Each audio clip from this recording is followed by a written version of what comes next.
15. 태초 이전에 더욱 심오한 마법. 심오한 마법. 두 여자아이가 계속 덤불 속에 웅크린 채 두 손으로 얼굴을 가리고 있을 때 마녀가 외치는 소리가 들렸다. 자, 다들 나를 따르라. 이 전쟁을 끝내러 가자. 저 위대한 멍청이, 저 위대한 고양이가 주건 자빠졌으니 인간 쓰레기들과 반역자들을 해치운 데는 얼마 안 걸릴 것이다. 그로부터 몇 초 동안은 아이들에게 위험천만한 순간이었다. 저 악독한 오합지졸들이 거친 함성을 내지르며 재질 듯이 백파이프를 불고 뿔라파를 귀가 따갑게 불어대며 언덕 꼭대기를 휩쓸고 비탈길로 물밀듯이 내려와 아이들이 숨어있는 곳 바로 옆을 지나갔다. 요괴들이 찬바람처럼 스쳐 지나가고 미노타우로스들이 옆으로 뛰어가자 땅이 뒤집히는 것 같았다. 머리 위로는 독수리와 거대한 박쥐들이 사악한 날개를 퍼덕이며 질풍처럼 지나갔다. 다른 때 같았으면 두 아이는 아슬람 편 아니에요? 이쪽 편도 있고 저쪽 편도 있어. 다른 때 같았으면 두 아이는 겁에 질려 덜덜 떨고 있었을 것이다. 그러나 지금은 아슬란의 죽음 때문에 마음속이 온통 슬픔과 치욕과 공포로 가득 차 있어서 그런 생각은 아예 떠오르지도 않았다. 숲이 다시 잠잠해지자 수잔과 루시는 탁 트인 언덕 꼭대기로 기어 올라갔다. 달은 더 낮아지고 옅은 구름에 가려 있었으나 결박당한 채 쓰러져 있는 사자의 모습은 뚜렷이 보였다. 두 아이는 축축한 풀밭에 무릎을 꿇고 아슬란의 차가운 얼굴에 입을 맞추었다. 얼마 남아있지도 않은 아슬란의 아름다운 털을 쓰다듬으며 눈물이 마르도록 펑펑 울었다. 그런 뒤에도 아이들은 걷잡을 수 없이 마음이 쓸쓸해져 서로의 손을 잡고 마주보았다. 그러다 또다시 울음을 터뜨렸다. 주인은 다시 잠잠해졌다. 마침내 루시가 말했다. 저 무시무시한 재갈은 차마 못 보겠어. 우리가 빼내면 어떨까? 그리하여 둘은 재갈을 빼내기 시작했다. 그러나 추워서 재갈 어제 말해줬잖아. 이 말 못하게 이렇게 꽉 묶어버리는 거. 네, 그거를 왜 빼요? 너무 불쌍하니까 재갈이라도 풀어드리려고. 그리하여 둘은 재갈을 빼내기 시작했다. 그러나 추워서 손가락이 곱아있는 데다 한밤중이었던 탓에 무척이나 오랜 시간이 걸려서야 간신히 빼냈다. 아이들은 재갈이 없어진 아슬란의 얼굴을 보고는 다시 울음을 터뜨리며 입을 맞추고 쓰다듬고 정성을 다해 거품과 피를 닦아주었다. 그건 말로 표현할 수 없을 만큼 고독하고 절망스럽고 무서운 일이었다. 수잔이 뒤이어 말했다. 결박도 풀 수 있을까? 그러나 적개심에 휩싸인 적들이 밧줄을 어찌나 꽉 묶었던지 두 아이는 매듭에 손도 대지 못했다. 이 책을 읽는 여러분 가운데 어느 누구도 그날 밤 수잔과 루시가 느낀 만큼의 참담함을 맛본 적은 없었으리라. 만일 그런 심정으로 눈물이 바닥날 때까지 울며 밤을 꼬박 새워 보았다면 마지막에는 잔잔하게 가라앉는 순간이 오리라는 것을 알 것이다. 또한 다시는 아무 일도 일어나지 않을 것처럼 평온한 기분에 젖는다고 해도 어쨌든 지금 수잔과 루시의 기분이 그러했다. 그런 죽음 같은 고요 속에서 몇 시간이나 흐른 듯했다. 날이 점점 추워지고 있었지만 아이들은 느끼지 못하고 있었다. 그러다가 마침내 루시는 두 가지 변화를 깨달았다. 하나는 언덕 저편 동쪽 하늘이 1시간쯤 전보다 조금 옅어졌다는 것이고 다른 하나는 발치에서 어떤 작은 움직임이 느껴진다는 것이었다. 처음에는 그 움직임에 전혀 관심도 기울이지 않았다. 그게 대체 무슨 상관이란 말인가? 이제 중요한 것은 아무것도 없는데. 그런데 루시는 무언가가 돌탁자 위로 똑바로 기어오르기 시작하는 것을 보았다. 이제는 그것들이 아슬란의 몸 위를 돌아다니고 있었다. 루시는 좀 더 가까이 다가가 뚫어지게 쳐다보았다. 그것들은 회색빛이 감도는 작은 짐승들이었다. 수잔이 돌탁자 맞은편에서 소리쳤다. 징그러워. 저 징글맞은 생쥐들이 그분 몸 위를 기어다니고 있어. 저리 가, 쥐새끼들아. 수잔이 손을 들어 쥐들을 겁주어 쫓아냈다. 가만히 꼼꼼하게 들여다보고 있던 루시가 말했다. 잠깐 언니. 쥐들이 뭘 하는지 보라고. 수잔과 루시는 몸을 굽혀 자세히 그 모습을 관찰했다. 수잔이 말했다. 믿어지지 않아. 정말 신기한 일이야. 쥐들이 밧줄을 갈가 없애고 있어. 루시가 말했다. 그래, 착한 생쥐들 같아. 저 작고 불쌍한 짐승들은 그분이 죽었다는 걸 모르는 거야. 쥐들은 그분을 풀어주면 좋은 일이 있는 줄 아나 봐. 이제는 날이 제법 밝아져서 수잔과 루시는 처음으로 서로의 창백한 얼굴을 알아볼 수 있었다. 쥐들은 여전히 밧줄을 일일이 갈가 없애고 있었다. 수십, 수백 마리의 작은 들쥐였다. 마침내 밧줄이 하나씩 모조리 끊어졌다. 동쪽 하늘은 이제 희붐해졌고 별빛도 점점 희미해져 동쪽 수평선에 낮게 매달려 있는 아주 커다란 별 하나만 남아 반짝이고 있었다. 추위는 밤보다 더 심해졌다. 생쥐들은 다시 사라졌다. 수잔과 루시는 쥐들이 끊어놓은 밧줄을 완전히 벗겨냈다. 결박을 풀고 나니 훨씬 아슬란다워 보였다. 빛이 점점 밝아오면서 아이들은 아슬란의 죽은 얼굴을 잘 볼 수 있었다. 보면 볼수록 그 모습은 더욱 고귀해 보였다. 두 아이의 뒤쪽 숲속에서 새 한 마리가 끼르륵 끼르륵 울었다. 오랫동안 고요함 속에 묻혀있던 아이들은 그 소리를 듣고 깜짝 놀랐다.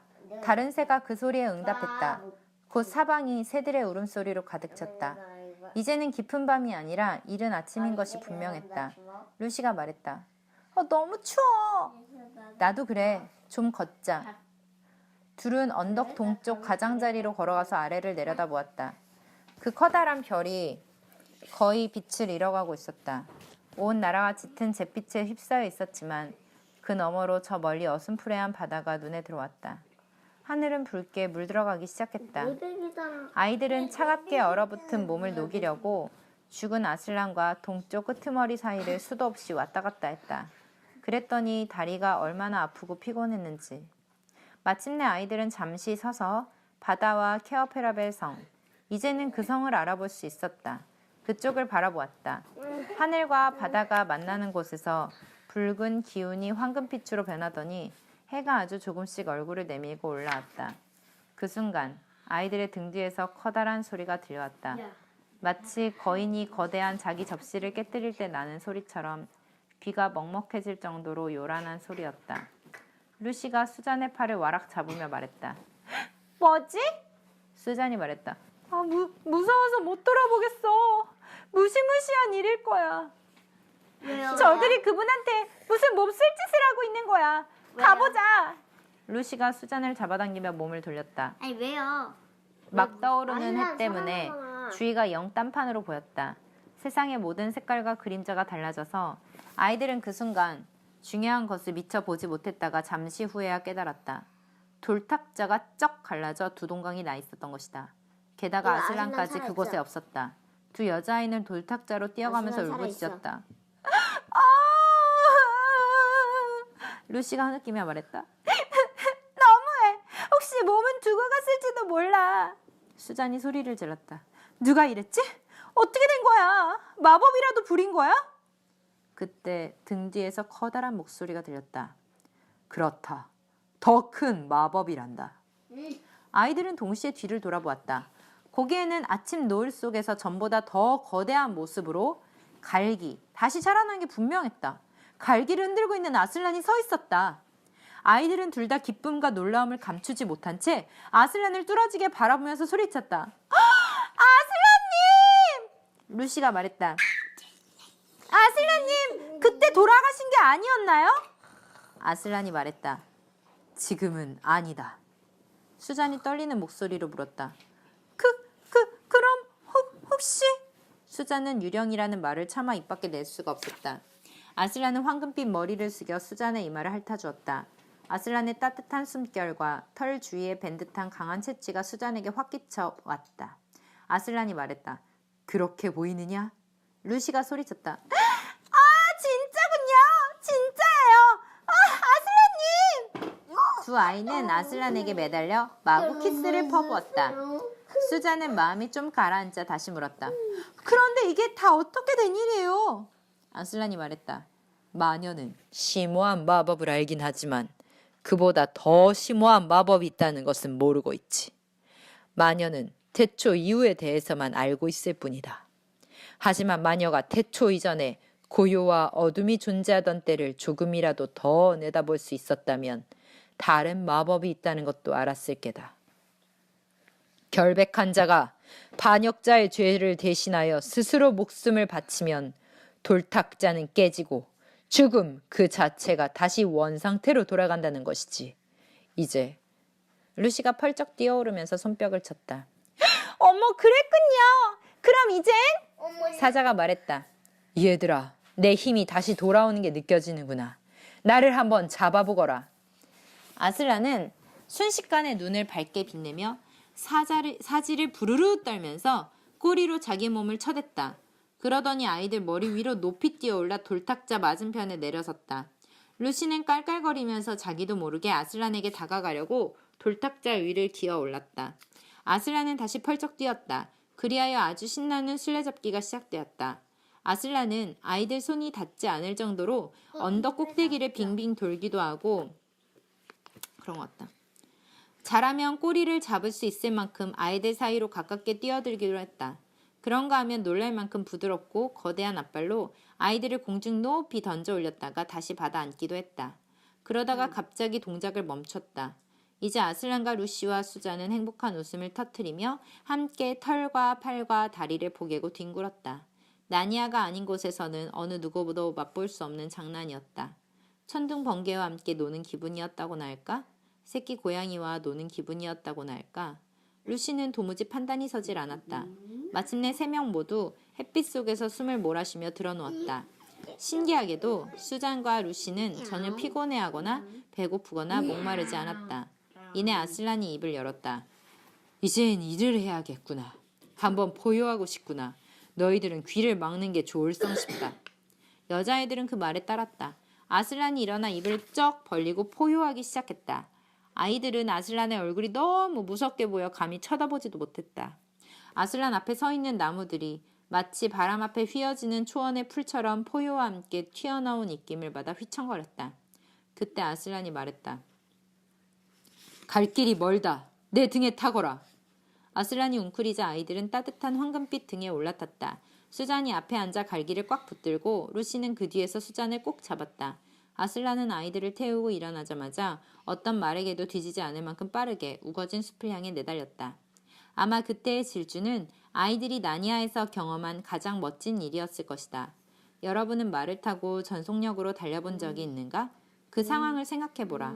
따그닥거리는 말발굽 소리와 짤랑거리는 제갈 소리 대신 거의 아무 소리도 나지 않는 거대한 팔을. 또 까맣거나 회색이거나 밤색인 말 등 대신 부드럽고 텁수룩한 황금빛 털과 바람결에 휘날리는 갈기를 그려보라. 아슬란은 가장 빠른 경주마보다 2배 정도나 빠르게 나아가고 있었다. 게다가 방향을 가르쳐 줄 필요도 없고 아무리 달려도 전혀 지치지 않았다.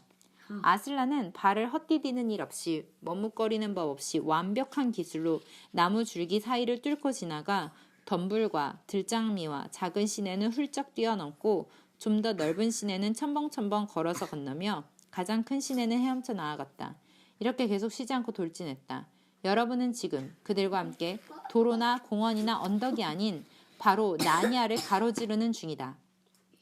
그것도 봄날에 너도 밤나무가 늘어선 고요한 가로수길을 따라 내려가 햇살이 눈부신 참나무 사이의 오솔길을 지나고 눈처럼 하얀 야생 벚나무 과수원을 지나고 요란스레 떨어지는 폭포와 이끼 낀 바위와 메아리가 울리는 동굴을 지나고 가시금작화가 무성한 바람 부는 비탈을 내려가 히스로 뒤덮인 산 중턱을 가로질러 눈이 어찔어찔한 상등성이를 따라 아래로 아래로 아래로 인적없는 골짜기를 향해 내려가서 파란 꽃이 만발한 드넓은 곳으로 나아가고 있는 것이다.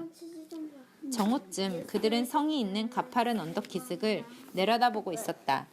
아이들이 서 있는 곳에서는 성이 마치 조그만 장난감처럼 보였고 첨탑이 잔뜩 늘어서 있는 정도로밖에 보이지 않았다. 사자는 엄청난 속력으로 달렸다. 그 성은 시시각각으로 커지면서 대체 어떤 성인지 궁금해할 겨를도 없이 벌써 눈앞에 다가와 있었다. 이제 그 성은 더 이상 장난감 성이 아니라 그들 앞에 위압적으로 우뚝 솟아 있었다. 총안. 총을 쏘기 위해 성벽에 뚫어놓은 구멍이 있는 흉벽에서 밖을 내다보고 있는 얼굴은 없었으며 성문 또한 굳게 닫혀 있었다. 아슬란은 속력을 늦추지 않고 총알처럼 성문을 향해 똑바로 달려들었다. 아슬란이 외쳤다. 마녀의 집이다. 자, 얘들아, 꽉 잡아라. 다음 순간 아이들은 온 세상이 다 뒤집히고 혼이 빠져나가는 것만 같았다. 사자가 온 힘을 다하여 그 어느 때보다 더욱 높이 뛰어올라 마치 하늘을 가로질러 날아오르는 것처럼 성벽을 넘었다. 수잔과 루시는 사자의 등에서 석상이 가득한 넓은 안뜰 한가운데로 굴러떨어졌다. 숨조차 제대로 쉴 수 없었지만 다친 대라고는 하나도 없었다. 끝. 왜 이렇게